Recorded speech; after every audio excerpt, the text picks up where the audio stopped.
Dan and Pat had the Mighty Imperials open up for them at a New York gig in like 2008.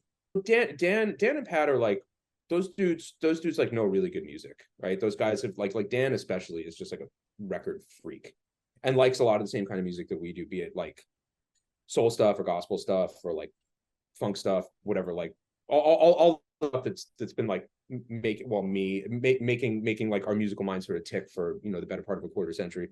And they hit us up and we're just like, yo, do you want to open this show? And we hadn't even played for years, and we were just like, who the fuck are these guys? Like, we didn't really listen to that music that much. And then we did, and it was cool. And then, like it was just a thing. And then we didn't hear anything for a while, and we didn't even think about it. Like, it was just like an opening gig for like a rock band from Ohio. Like, we didn't really care.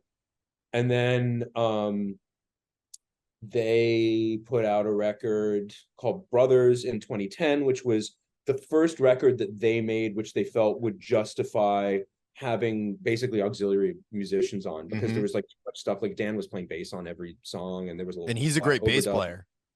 Yeah, he's a very good bass player. He really is, and usually plays a Mustang.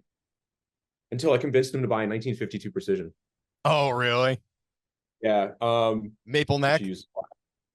Yeah, like like the blonde Oh, he yeah. bought from. Yes. Like the Telecaster pickup.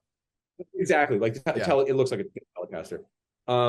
But yeah, no, he had. I mean, he's got a couple of basses. He's got a really really cool short scale Carvin, and he's got one of those Mustangs, like a blue competition blue Mustang. And but there was too much shit on that record for them to do the heavy lifting live. So they basically hit us up, and again, we were kind of like, no, we're good.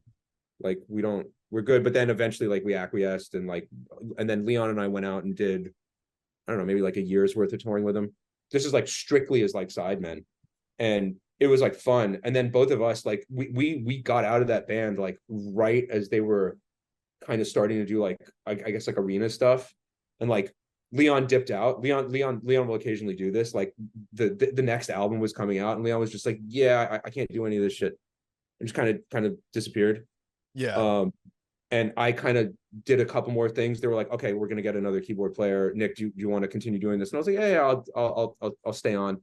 And we did like 3 days of tech rehearsals for these, like the shows in like the much bigger spaces. And I was just like, fuck this. I don't want to do this. I want to be back in New York making records.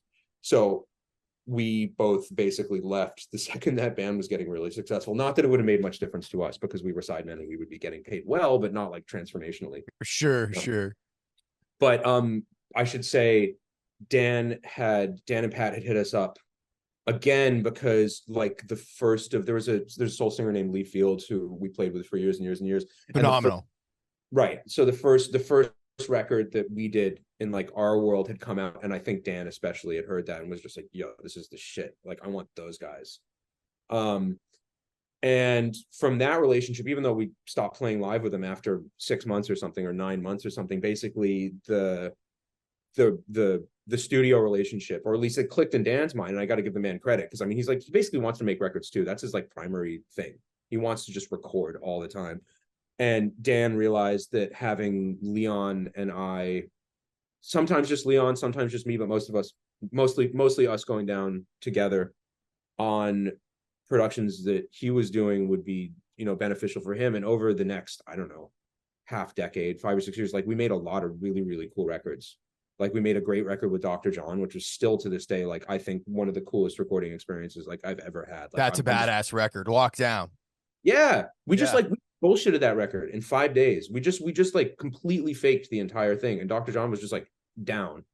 And, he was a guy that we all held in really, really high regard, like both like, like the Meters Funky records, but then also like Oh, yeah.